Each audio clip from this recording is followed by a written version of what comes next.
Um, it's been a while since I got my first bike, which is a 2006 SV650S. That's with the fairings, with the clip-ons, um, and in this case, a Danmoto Carbon GP exhaust, which is really just a little bit of baffling and about as close as you can get to a straight pipe without having one. That's not really true, but yeah, it's pretty loud. Um, just want to do a quick review slash overview slash comparison of this bike to a Ninja 650, which is over there, alone and unloved. It's my dad's bike. This one's mine. Um, and yeah, I just want to do a quick review. So first off, the bike is really fun. It's pretty nimble, despite being 420 pounds wet. Um, I mean, it's really fun. I guess that's all really people should care about. Gas mileage is pretty good, around 50-ish. I haven't gotten much more than that. I think my best tank was like 53 or 54. My worst tank has been 45, maybe 4. Oh, actually, no. I don't go long enough doing bad gas mileage. So, like, I haven't done a whole tank like wide open throttle. So, yeah, my worst tank has been like 47. Um, Yeah, it's pretty fun with this exhaust. It's pretty loud. The bike's pretty quick, 0 to 60 in like high threes or low fours or something like that. So you're thinking 3.9, 4.2, something like that, which is pretty quick. Um, yeah, it's not as quick as the other super sports, but that's not really why you would have bought this bike. Most people buy this bike because A, it's practical, B, it's cheap. Actually, no. A, it's cheap. B, it's cheap. C, it's cheap. But yeah, bottom line is that it's cheap and it's fun. Um, and it's also a pretty decent first bike if you are already comfortable with riding a bike. That would be if you were comfortable after the MSF or BRC or whatever you want to call it. This is a pretty decent first bike. If you were not comfortable or you thought you were going to die or something at the MSF, then this is probably not the bike for you. The torque is pretty strong and it comes on pretty early. So the torque curve's pretty flat.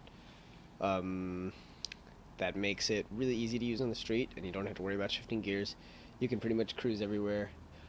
Anything above, I'd say 40 miles an hour. 40 miles an hour or up, you can just stay in sixth.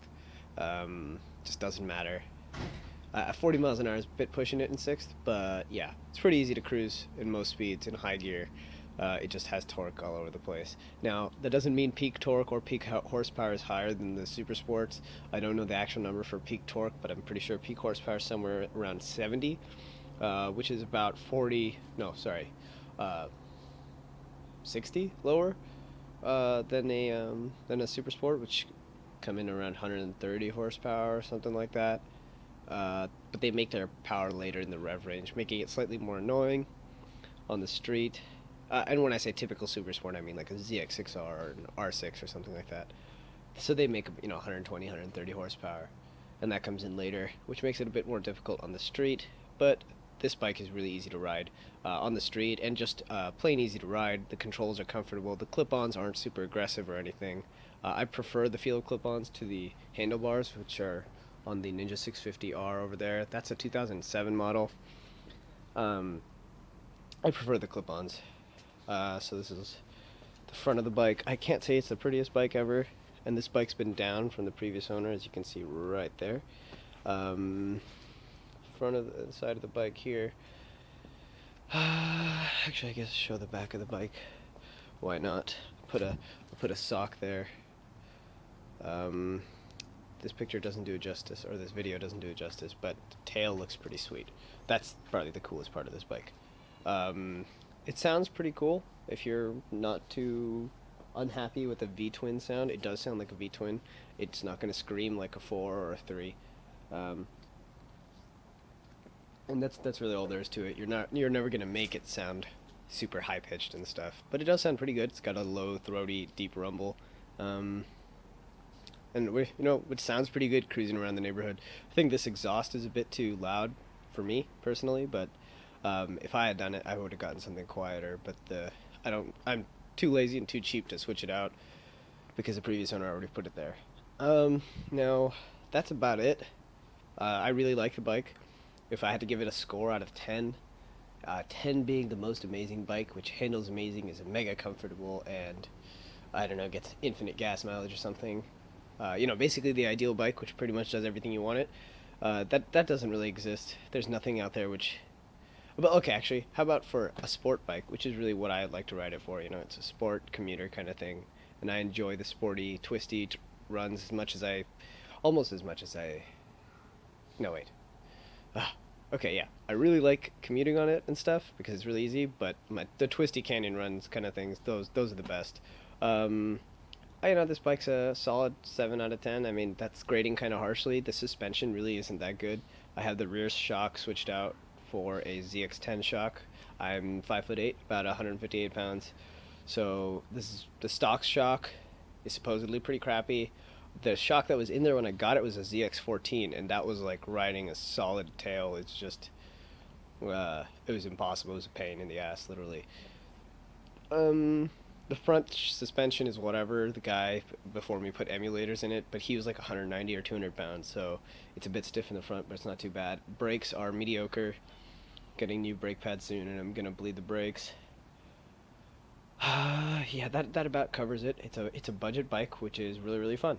I guess minor quirk would be that the front tire, the height, the profile of it is different than most other sport bikes. It's like, I don't exactly remember how it's different, but the height of the sidewall is different somehow. And yeah, so it kind of limits your tires options a little bit, but whatever. I'm on Michelin Pilot Road 2 count, or whatever it is, 2 compound tire. It has the softer compound on the sides and harder compound in the center for better wear. So you can kind of use it to commute and kind of use it for the twisties all at the same time. It's less aggressive than the Pilot Powers. I have the Pilot Roads. It's less aggressive than the Pilot Powers, which are more street track oriented, supposedly. But whatever. I'm not really in the best position to argue that because I haven't been to the track yet. Planning to go next year soon. I've done about 8,000 miles, maybe a bit more, a bit less. I'm not really sure. Something like that. Now, quick comparison to the Ninja 650, which is over there. Oh, we'll walk over there. My flash just died. Whatever. Ninja 650R, that's the slightly ugly model, if you ask me. And I find that the Ninja 650 is more comfortable, but it's more vibraty. Like things just vibrate that I don't think should. Power is about the same. It is more comfortable, I think. But I think the SV is better put together, I guess, and more fun to ride. So I would choose this hands down over the Ninja. And you can just take so this one has HIDs. So you get a quick look at that there. And that's the gauge cluster. And there are those taillights, which I think look really cool. I really like those vertical stripes. And I'll turn it on real quick for you guys.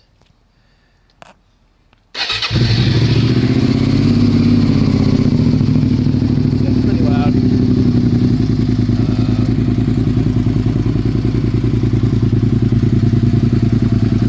So yeah.